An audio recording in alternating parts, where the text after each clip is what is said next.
Alright guys, I am back in what's turned out to be the second of a doubleheader here in the Crazyhouse World Championship Candidates Tournament. Started today with a match between Opera Weezen and TwelveTeen. Opera Weezen making his debut here in the Candidates Tournament, and TwelveTeen coming away with a very nice 6-4 victory in a highly contested match. So hopefully I'm not spoiling anything from that result. But it was a great match, and Opera Weezen acquitted himself well and showed he very much belongs here in this elite group of players. And now we have TwelveTeen against xuanet, which should be an equally fascinating match. Looks like I've hopped into the match just a little bit late here. This is the first game, but time is now at 30 seconds apiece. TwelveTeen looks like he's pressing. Looks like TwelveTeen has all the pressure here in this position with the black pieces in this first game. And yeah, by the way, I have no idea what's going on with the xuanet's rating. That's so obviously not indicative of his strength. xuanet is a solid 2600 player, so it seems like maybe he's even intentionally tanked his rating or something for this match. I'm not really sure what's going on there. Maybe a night with too many drinks or something, berserking, I don't know. But xuanet sporting a not so hefty 1990 rating there against TwelveTeen's a little bit more impressive 2800. Anyway, time is dwindling down. We have 10 seconds apiece here. It's going to be a time scramble. Can xuanet defend against TwelveTeen's massive hand of pieces? No, that's going to be mate in 2, just as I say that. TwelveTeen coming away with the first victory there against xuanet with the black pieces. All right, 1-0. Let's keep track here. 1-0-12. And like I was saying, as TwelveTeen has been on fire in this tournament so far, he hasn't dropped a single match. So he should be leading the standings.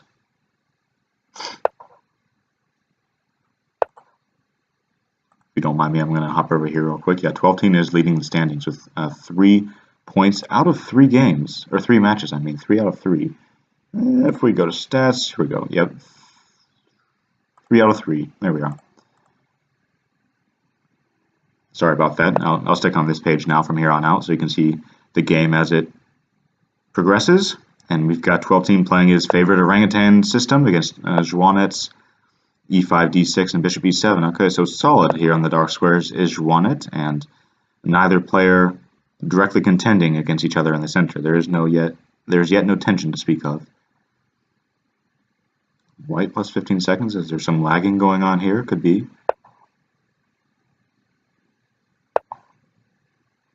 That's one thing that's nice about the Crazyhouse community that I've noticed, at least here on Lichess, is the vast majority of players, of course there are exceptions, as there are in any site, unfortunately, but the vast majority of players, at least the strong players here on Lichess and the Crazyhouse community, are more often than not very gentlemanly and very sporting and sportsmanlike, and just want to have a good game, have a good match and play good Crazyhouse, and don't mind spiting their opponent some time, or just being very fair about this sport, which is nice and very refreshing to see. So good on xuanet for giving TwelveTeen some more time there, should he have been lagging.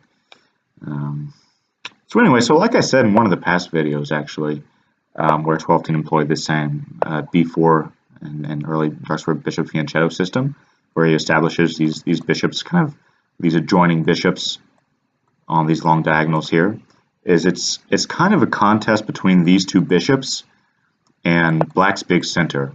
So it's a question of whether or not, which of the two will be better, essentially. These two bishops or black's center and white's piece play against white's piece play. Alright, so we got an exchange on a5, and xuanet gets his rook out into the action, although it's not really doing too much there on a5 presently, unless this pawn should ever recapture here on e4, in which case it would open up. But for now, yeah. Just hanging out there on a5. And TwelveTeen establishes a knight on f5, always a nice square for a knight. And xuanet reestablishes a pawn on e5, blunting this bishop. Alright, so queen's going to have to step back here if he wants to defend this rook, or yeah, he can just take here. So TwelveTeen coming away from this exchange, queen 4 piece to the good. But xuanet does have, I'll say the initiative. Yeah, I think it's fair to say he has the initiative here. He's attacking g2. That's going to have to be defended. I mean, it doesn't have to be, but it probably should be. Rook at G, maybe you don't want to play Rook G1 more often than not, because Black can always get a pawn in hand and plays at G2, and in this scenario you can play Bishop at H2. Okay, so 12-Teen, instead of going passive to defend G2, he's going to go active and start putting some stuff in Black's territory with the pawn at E7, trying to exploit the back rank, maybe with Rook at D8 in the future. And now he's going to take here on E5 since he has his battery. He wants to activate these pieces. That's what his play is all going to hinge on. And so he's managed to do just that just now. So Black here, maybe Bishop at F3. Although that can just be blocked, or you can even sidestep. Yeah, he's just going to sidestep. And now he's going to take on E7. Capture here. You can consider taking this, right? I think you can consider sacking here for the knight. Takes, and if that's recaptured, if that's recaptured, you have options of knight here or rook here. Rook here even. Yeah, one of those has to be. Yeah, he goes for it. I was going to say one of those has to be winning, and 12-Teen agrees. He goes for it, so he's just going to sidestep there to avoid any rook. If you can imagine, if you played pawn at B2 instead, then the rook would come onto the first rank, and that would be a little bit nasty. So instead, he sidesteps with the king, and if a rook appears on one of these squares now, that can just be taken with the queen, I think. And then you have knight drops on these squares. Although, is it? Yeah, I think that's probably enough. So takes. If interesting. 12-Teen doesn't even want to take that. That's very interesting. That's probably. I mean, it's certainly doable because that's still this queen on F6 still can't be taken, lest a knight appear on H6. Oh, xuanet is going to go for it though. I don't think this is. Yeah, that's going to be mate. King has to take that queen, and immediately that's mate. So that queen was impervious, but xuanet went ahead and took it anyway to his detriment. Okay, so 2-0 to 12-Teen so far in this match. And to me, this was going to be an interesting matchup because it was always a question mark how well xuanet would play in this match, because a little while ago he came out on fire against Master Tan, I believe it was, and came away with that match 9-1. Which was a really overwhelming victory and something that I don't think too many people expected. And I thought, okay, so xuanet must be playing very well, must be preparing quite studiously for this event, or whatever it is, whatever he's eating, I don't know, but he was playing quite well. And then he didn't have as great a showing against Jan Lee, and Jan Lee kind of flipped the tables on him. I think something like 8-2 or something.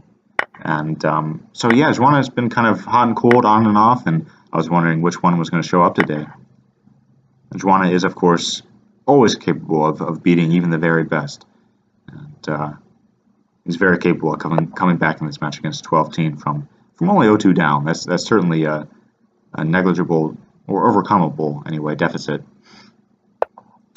12-Teen this time going for the Pyrrhus-like system, or the modern system, fianchettoing the bishop. He hasn't yet dedicated his king, or committed his king yet to the king side, though.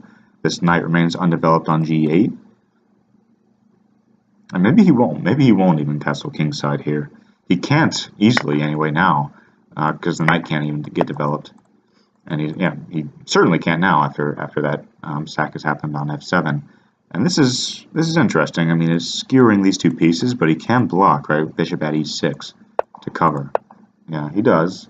And now pawn at D5. Okay, so it's attacking this, and you're still attacking this piece. So how do you defend both? If you just drop the bishop back, which of course 12-Teen I don't think will play, white can just play E6, which will check and also disrupt the coordination between these two pieces. So I don't think that can be played. Maybe rook D8 is possible here, just pinning this, so it can't be taken immediately. And then you also put some pressure here. Yeah, so rook D8 is played. Just make sure I'm up and everything's good. Yeah, okay. So okay, rook D8 is played. White immediately blocks that. So he's again threatening this capture. Although maybe you can just allow that to drop and recapture the bishop and say, okay, what now? Although a pawn will probably just reappear on D5. So Black's going to have to either defend carefully or drum up some very timely counterplay here. Not sure how he's going to do that. Knight here. No, I'm not convinced about knight here. What about See, taking this knight is probably nothing. Knight in hand doesn't really accomplish all that much. Although you could consider taking here and taking here. And after takes, you step your king back. But then you can take that knight. Maybe that's possible, though. Anyway, TwelveTeen's taking his time to consider his options at this crucial juncture here. Putting a queen on the board at g5. Where it's on pre from this bishop. This knight is pinned. But it's on pre for this bishop. But that does open up this file. You know, I'm not really sure about the wisdom of putting the queen on pre there on g5. Not sure whether he meant to do that or not. I don't know. He's still somewhat safe, as a matter of fact. It's just a queen for a bishop, which is not the end of the world there. And he is covering on these light squares. So maybe that was just a good move. I think, yeah, eventually White would like to get out of these two pins here so they can activate this piece, but no, that's probably not going to happen. He doesn't have time for a slow move like king c1, so instead he's going to h3 and then a few exchanges there. Okay, so at e4, cutting off the bishop's defense of this knight here, which is now under attack from two pieces. Yeah, White is going to... He is up in material still, but he has no easy way in to Black's camp. Xuanet is up 3 times what TwelveTeen has on the clock, or he was anyway, at 1:30 to 30 seconds. Xuanet now at 1:16, but using his time wisely, I think, at this point, to come up with a precise plan to press his advantage. So he takes that and recaptures with a queen. Maybe if that was taken, he was considering taking on g6. TwelveTeen immediately places a bishop on f6, not even allowing that possibility to transpire. Okay, e6. So this can't be pushed, and this can't move away with discoveries. So now this is not a very useful piece anymore, this pawn on e6. Although now that that bishop's been distracted, maybe it is. Maybe this bishop will come to life. You can take here maybe, or maybe that's not so precise. Queen f3. Okay, I mean that can just be easily blocked there, but it is defending a lot of stuff here in the center and on the queen side there. He's making some hay here on the light squares, although this rook still nicely covers this square. You can consider g4, but then you got to look out for heavy piece drops on this first rank. So, do you want to go aggressive and play something like this, or do you want to get solid on the first rank? And Xuanet decides just to go solid. He's allowed time to more or less equalize here, although he's still up a little bit. He's still up a little bit on the clock, and he's going to have to keep the pressure up, keep playing quickly. And we all know Xuanet is very adept at playing quickly and keeping the pressure up in time scrambles. He's gotten me way too many times in these time scrambles.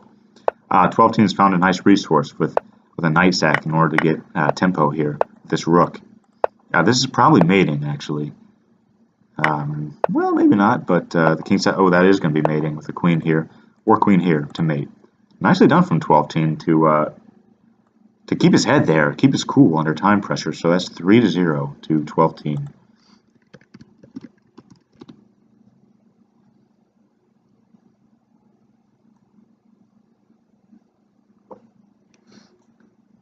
Both players now going and taking a breather here after that intense time scramble. Maybe taking a short break. Oh, here we go. d4 from TwelveTeen.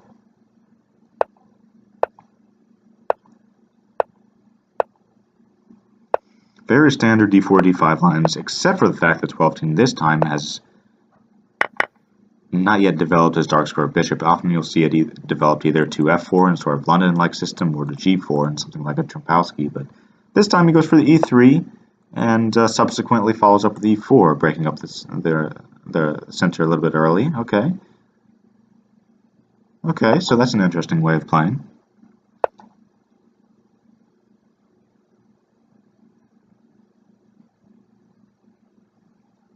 A little bit of more imbalance in the position than normal in these d4, d5 structures, and there's all to play for here.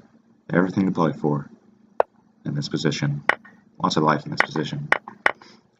So a few exchanges occur. Both sides have weaknesses here. Maybe you want to attack here if you're white, or just target these light squares somehow. Maybe you just want to develop with the bishop. Maybe you just want to place another bishop on the board. Maybe bring a rook to the open file. Maybe even want to defend your own light squares. Okay, so rook does come to the open file with tempo. That's check. You can block that pawn at e4. It's not an immediate threat, so maybe bishop out or bishop here or bishop on the light squares. Okay. And if that's taken, then it simultaneously gets rid of one of the attackers, which is attacking this weak c2 square, and gets a c pawn on the d file a little bit more active on e6. So black, I think, wisely just castles. But okay, maybe not so wisely because there is this at h6 stuff. So now white has pressure on both the light squares and the dark squares, which could very well be trouble. Black could scoop up the piece here, but white remains quite safe.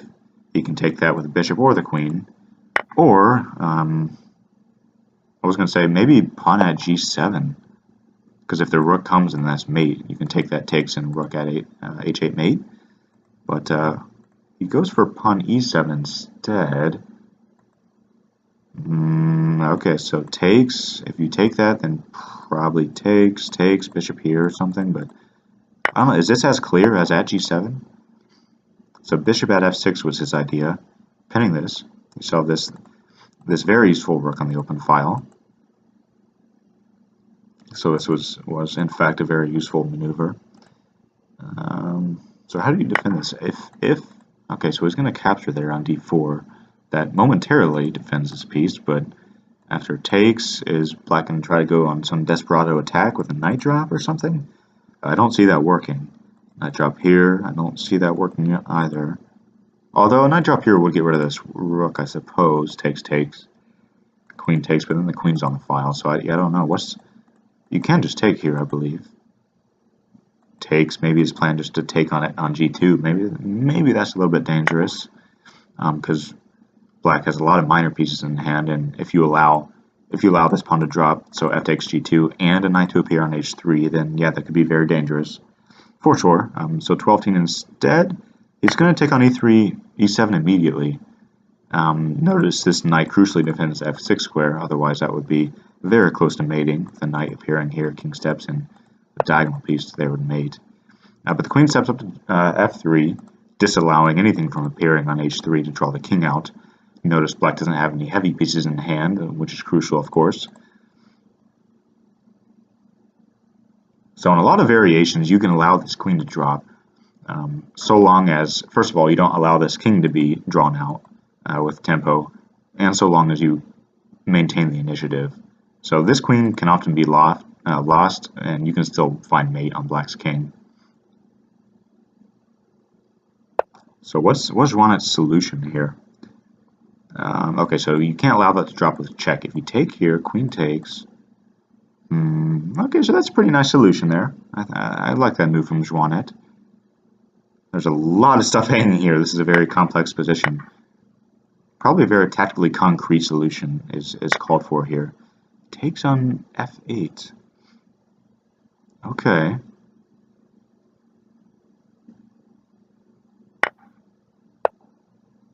Okay, so rook at g3 instead of anything more ambitious.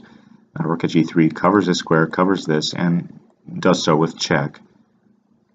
So now can you get away with taking this? That's the question. It takes it with a pawn. Okay. And now he takes out with the queen. Okay, so now he maintains some safety on the king side, although xuanet has managed to drum up some play.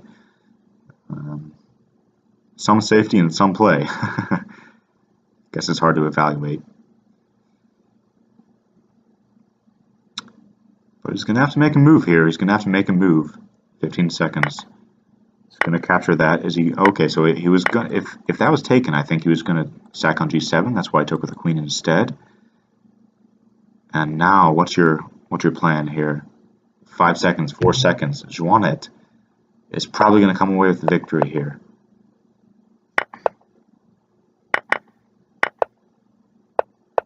Is there a perpetual? Is there? Oh no, there's not. I was thinking he had a different piece in hand, but okay. So I was going to say he flagged too, but no. 12-10 managed to get the resign in just in time, in the nick of time there. So xuanet now comes away with his first game in the match. He's on the board. that 1-3 or 1-4?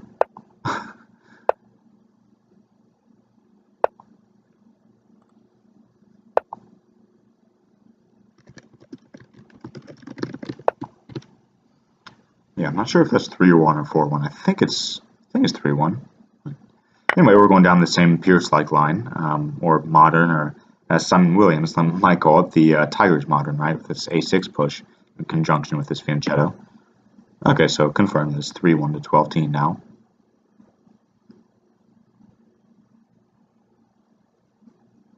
Yeah, there's no way xuanet ever goes below 2,000 without sandbagging. So I'm not sure what his motivation for doing that was, but it happens.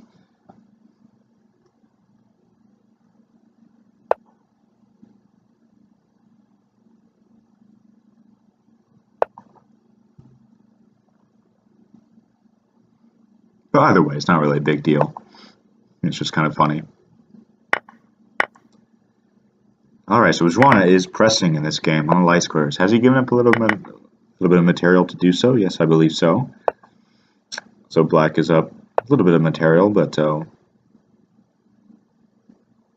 white has more space and a better king. Yeah, he's going to want to press his advantage here, his xuanet, and keep making light squared weaknesses. Keep pressing on these holes on g6 and e6. This bishop glaring down this dangerous diagonal.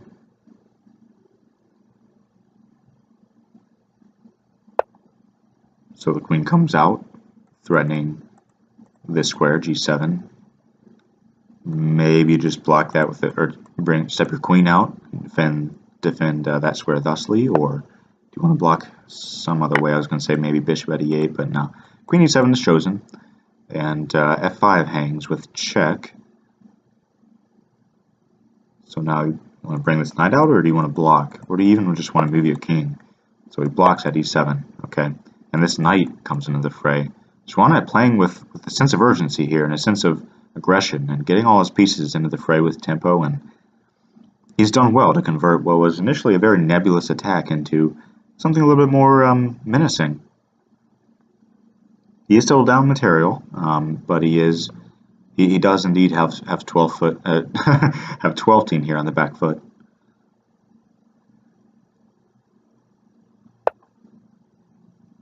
All right, 12-teen goes on the counterattack, counterattacking white's queen anyway, instead of directly defending his own.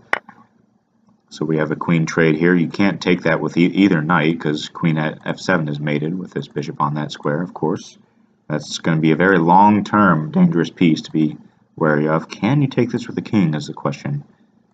So king takes, queen on, king back. Yeah, it looks like it's safe to take that. What about queen here? Okay, so it must... he's going to pick up another piece.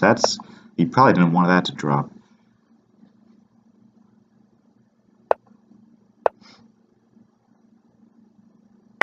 Yeah, I'm calling a white win here. Queen here, or you can just take this rook. Black has some pieces in hand, but nothing immediately pressing.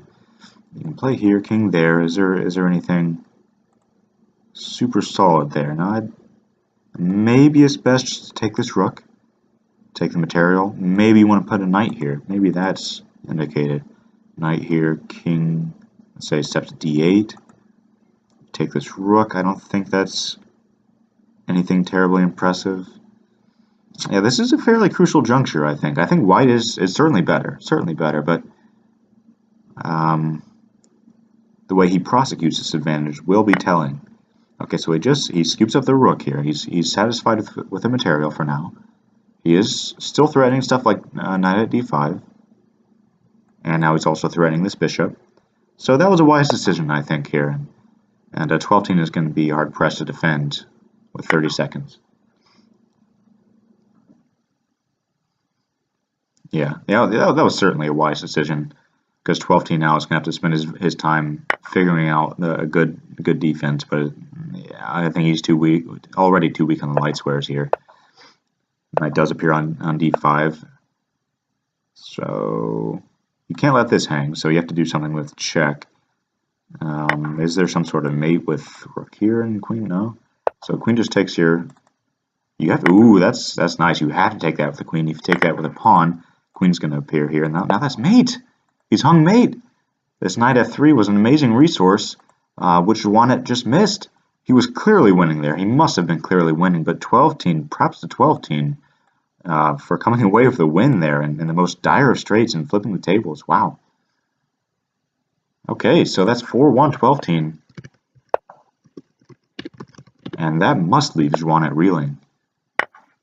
And alright, we've got something very aggressive already. We have a Scotch Gambit here, which I like to see. It means TwelveTeen is feeling it, and he wants to kind of bring the game to xuanet immediately here in the center, opening things up.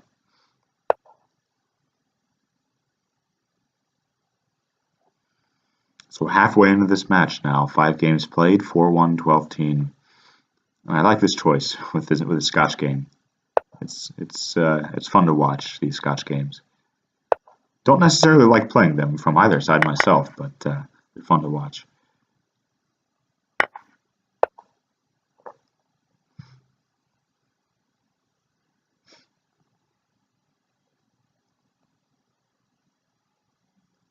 Alright, so what's happening here?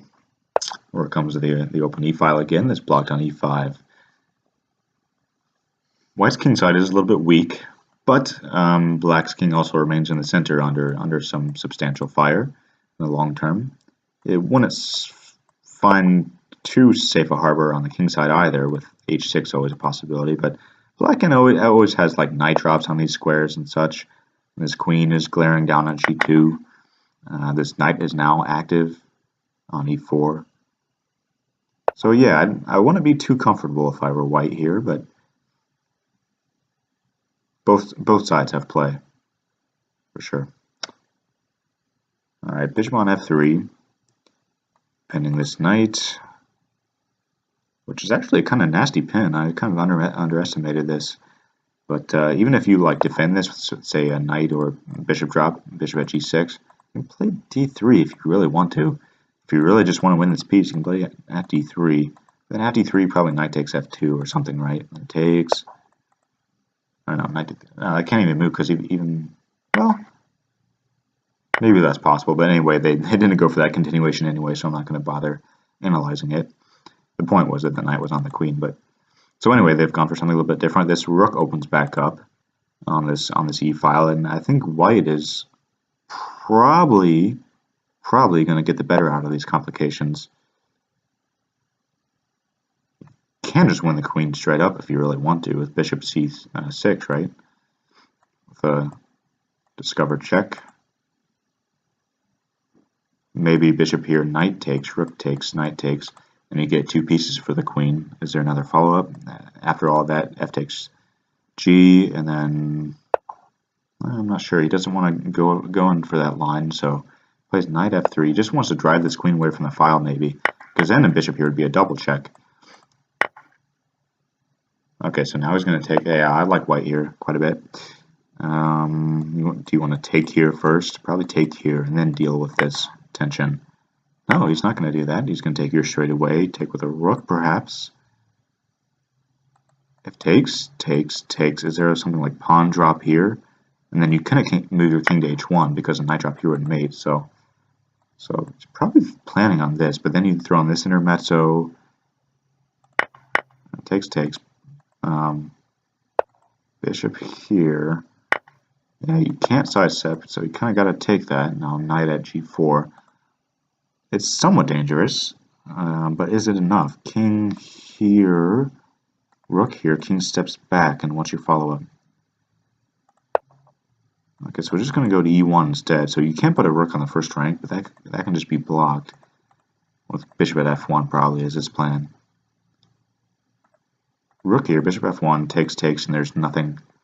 Oh, never mind. Then there's this bishop or knight e3, king up. If you take there, then there's probably mate.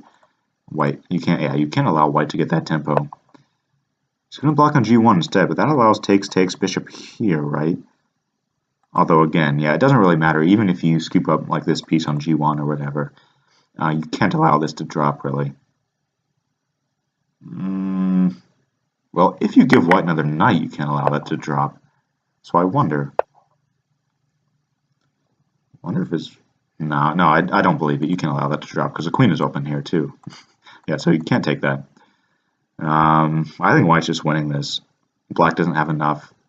He went for this kind of desperado queen sack here and bishop sack, but he just doesn't have enough pieces in hand to mate white. Knight here is just to block off the queen here because you were threatening queen at d8, checkmate, mate in 1, so you can just take here probably. No, you're going to take that knight and then take here.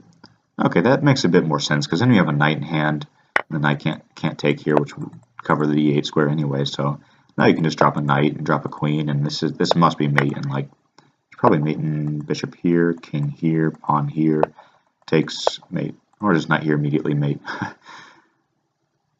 That'll do the trick. So TwelveTeen has secured himself at least a tie, and well, xuanet's going to be struggling, I think, to keep him to a tie here at 5-1. 5-1 TwelveTeen.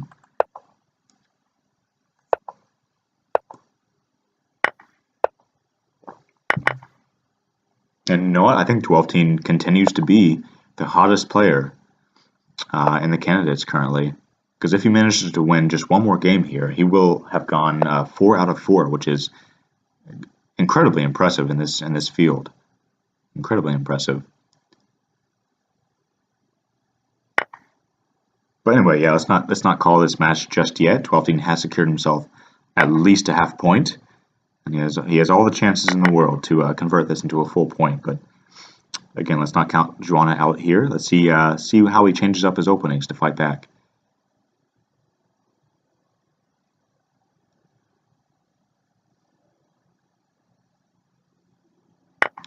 TwelveTeen weighing his options, figuring out whether the knight check here is worthwhile. So it does. Okay, so he puts his queen on the back rank, and this is always going to be, yeah, this is dangerous. Develops his last piece, and now he can castle. You don't really want to take that because then you open up this rook. But okay, white is up material, so maybe there's like bishop here to put some pressure along this diagonal, or is there something more critical here? Because I don't see any immediate follow-up for black. I don't see like a checkmate looming or anything. Not even a... Doesn't even really have it. Well, he has c2. Okay, so there is c2, which is hanging, and you are hanging this bishop presently. So this would be an awful move, as a matter of fact, because c2 would hang.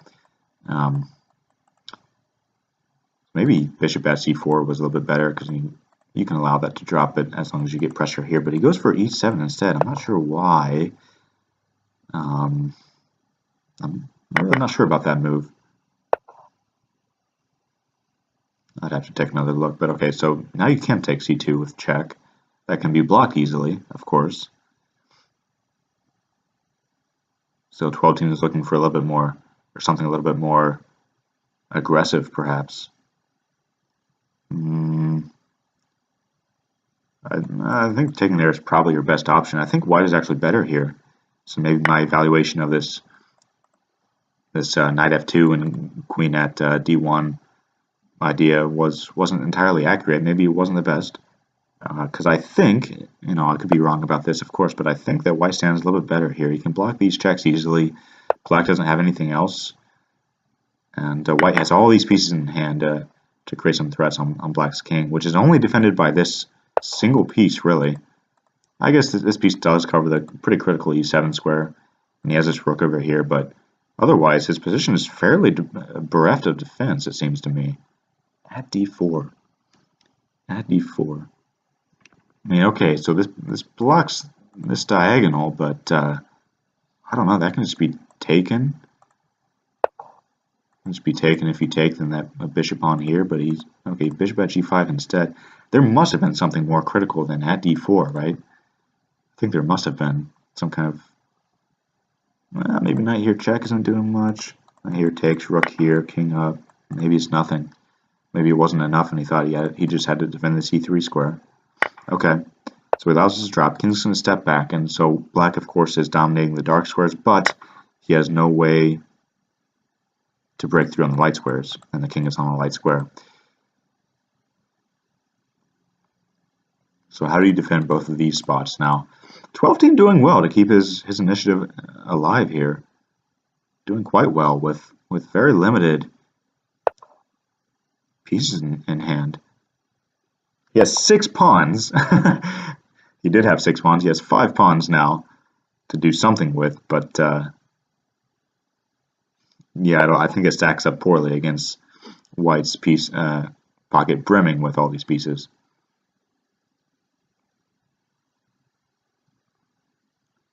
Queen G3. Okay, I guess you're menacing some sort of drops here, but these pieces still cover these squares. Did he? Okay. I'm not really sure what just happened there, but a few exchanges occurred, and yeah, Black's bishop does still defend G7. Otherwise, Queen takes G7 would be a no-brainer. Knight comes on. Yeah, White has to be a little bit careful here, because his king is awfully airy now. You have like knights coming into these squares. You have a rook drop here possible. Pawn. Ooh, that's going to be game. Queen takes, bishop takes, checkmate. Wow, I think I'm not really convinced about the way White played that position. I think he had a promising position, but wasn't able to convert. And then 12-team is just too dangerous, and managed to find some incredible attacking resources, which with very little pieces in hand. So good on him. That seals the deal for 12-team in this match. 6-1, meaning 6-1. 12-team, meaning that he's come away with another full-point victory here in this match against xuanet, and claims his spot atop the leaderboard rankings at 4 out of 4, 100% to 12-team. I wonder if anybody's going to be able to stop him here. He has yet to play against Jan Lee, so I'll be looking forward to that match.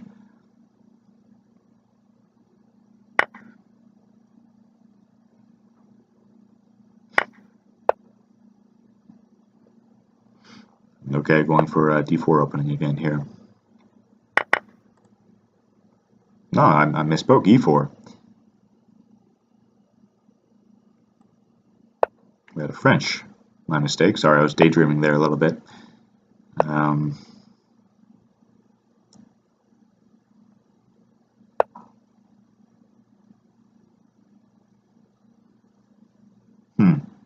Yeah, I like xuanet's position out of this opening. He has a lot of space. He has active pieces. He has open lines, which is not always the case in the French. And so instead of closing things up and going for space and a small but constant kind of positional advantage in the long run, going for the advanced variation, he's instead played this knight c3 and gone for piece play, but he's also allowed xuanet piece play and some activity in some space. So what's knight b3 all about here? Knight b3 is probably just about defending d4. He doesn't want d4 to drop when f3 drops.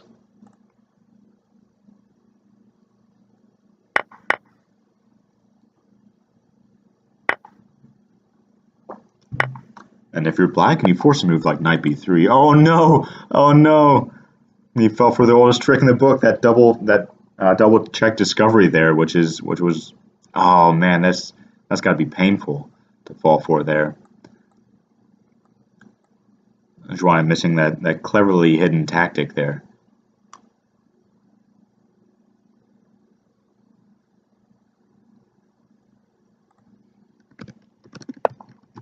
So that's 7-1 to 12-team with a miniature of a game there in game 8.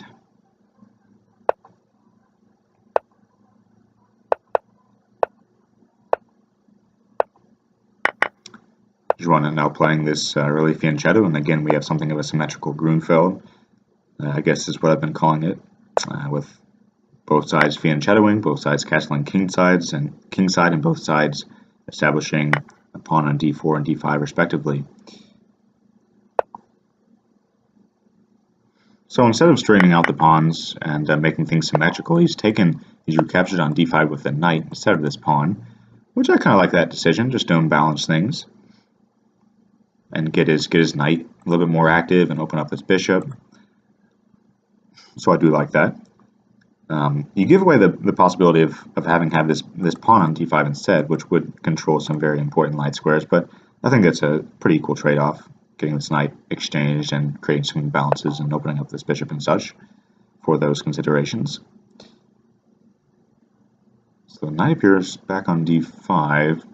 What this is doing is it's blocking off the bishop from attacking c6, but I'm not sure. The knight's it is attacking c3 there. That is true. Okay, so that was probably a good move there. Knight d5 takes here. Considering this first, or probably just taking back. He is going to go for knight takes g3 first. Interesting. So now xuanet's just going to go for it. He's going to go for it, and there's really no reason to.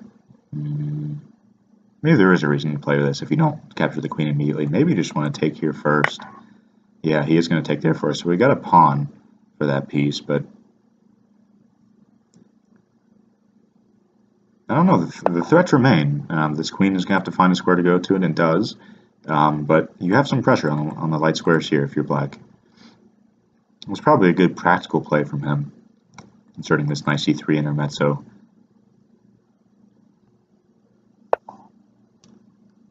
Knight b5. Okay, that's not a move that would have occurred to me, but it's probably a good one. Defends this, attacks this.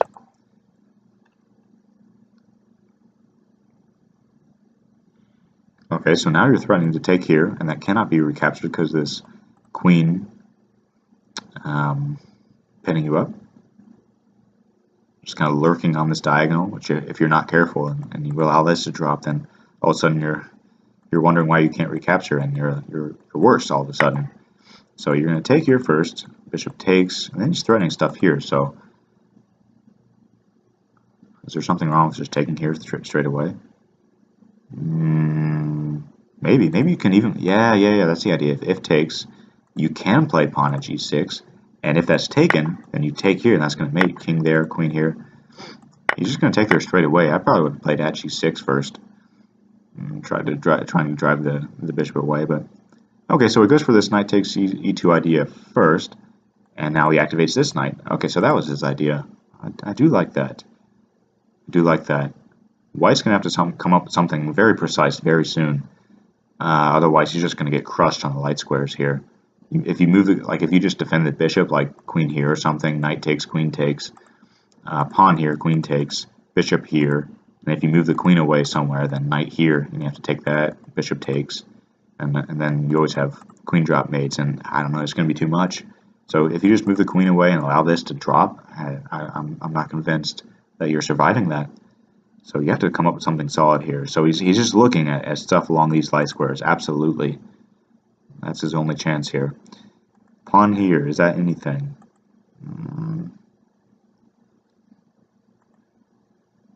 Pawn here, you can probably just take that. Maybe then bishop at e4 first to give some coverage with check. Now, xuanet's weighing his options here. This is critical though. Okay, so he's just going to allow his queen to drop and get some coverage on these light squares. I don't see any reason really to consider anything other than just taking the queen straight away, which he does. And if you sack here, you can just take here, and you're laughing because you're up so much material. Instead, white is going to he's really trying to cover these light squares because those are dangerous. And he's managed to do that. He's neglecting a full queen. He's allowed TwelveTeen to go up a full queen in order to put some pieces on these light squares. But even so, there's just too many light square weaknesses, and a pawn at g2 with a queen in hand is going to be awfully dangerous. So crucially, this bishop defends f4. Otherwise, you could have two knight drops on these squares, which would expose the king and probably spell out mate soon. But the bishop is on that square, so that's not possible. Instead, a pawn appears on h3. Get rid of this bishop. Yeah, if that were taken, then you have the same idea with a knight drop on f4 and g5 possible. Pins up the rook, and yeah, with xuanet's time dwindling, he just has nothing left in the tank there. So another game goes to TwelveTeen. That's 8-1. 8-1 to TwelveTeen. TwelveTeen showing his promise, his prestige, and showing exactly why he deserves to be at the top of the leaderboard here in the Crazyhouse World Championship. long considered one of the best Crazyhouse and Bughouse players in the world, and he's very close to clinching his spot, as a matter of fact, in the top two final contenders.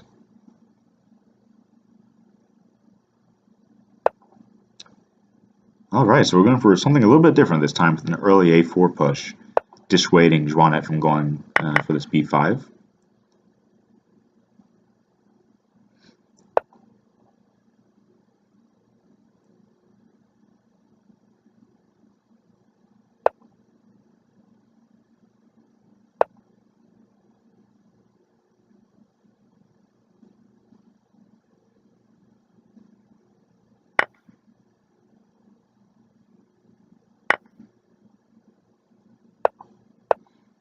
Alright, my apologies for going silent there for a little bit, just trying to catch a breather and figure out what's going on here in this last game. xuanet kind of fighting for pride here, and TwelveTeen fighting to prove his dominance. His bishop's under attack. You can probably just drop that back to f1 and be quite safe after you remove your king. Although, no, actually that would be a little bit dangerous, wouldn't it? Because this knight is defended from this bishop, so you have to look out for knight g4 stuff.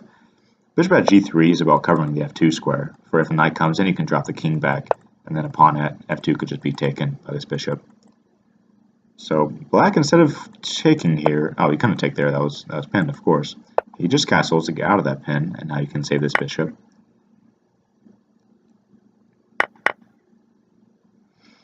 TwelveTeen goes up a piece there, but xuanet is active. xuanet is active. So, okay, pawn at f3 is something you might want to calculate. Goes for it. But that does hang d5. Ooh, that was probably important. Yeah, I wasn't aware of that. So d5, the base of this pawn chain falls, but you still have all these pawns deep into white's guts here. So not all is lost. The queen steps to another light square. Although it is lined up against this rook, isn't it? So what about takes? Do you want to take here? Maybe. If it works tactically, then you probably do. Just to get rid of these pawns. So let's take a look at this. Takes, takes, takes. Or even takes, takes, takes is possible here. Queen takes. Let's look at, okay, queen takes, or bishop takes f3, e takes f3, rook takes e6, bishop takes e6, knight at f6, king h8 isn't really doing anything. Okay, so maybe that was a possibility. I was only able to analyze one variation there, but instead he goes knight f4, which does lend some more, by transferring the knight from a light square to a dark square. From the dark square, the knight does now look at the light squares. Was that best? Maybe, maybe not, but this is an active piece. It's attacking the queen, so the immediate consideration is where you want to move that queen. Bishop covers f2, which is always important.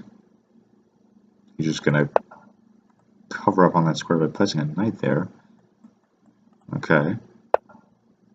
So now you don't even need to take that. You don't even need to allow black the chance to get another piece in hand. You're just going to activate stuff and allow these pawns to sit here on these light squares and say, okay, I'm quite safe because you have no way, like all my dark squares are occupied and defended.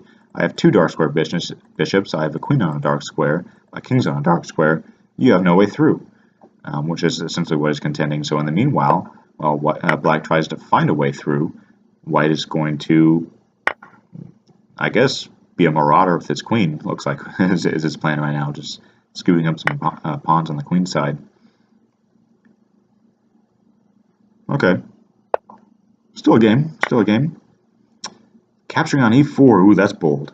That is bold. Allowing the queen to drop, but you can, if you take with a knight, queen to h1, king f2, oh wow, he just allowed that to hang. That was a little bit strange, going for the queen trade there. Very strange decision.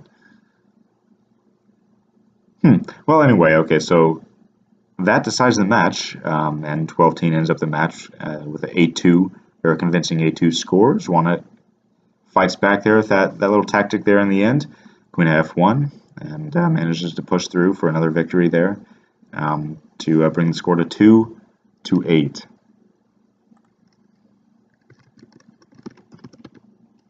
Final score 8-2 to 12-teen. Let's update that real quick to see how it affects the standings. So if I do this directly from the cross table, 12-teen against xuanet, so that's 1, 8-2.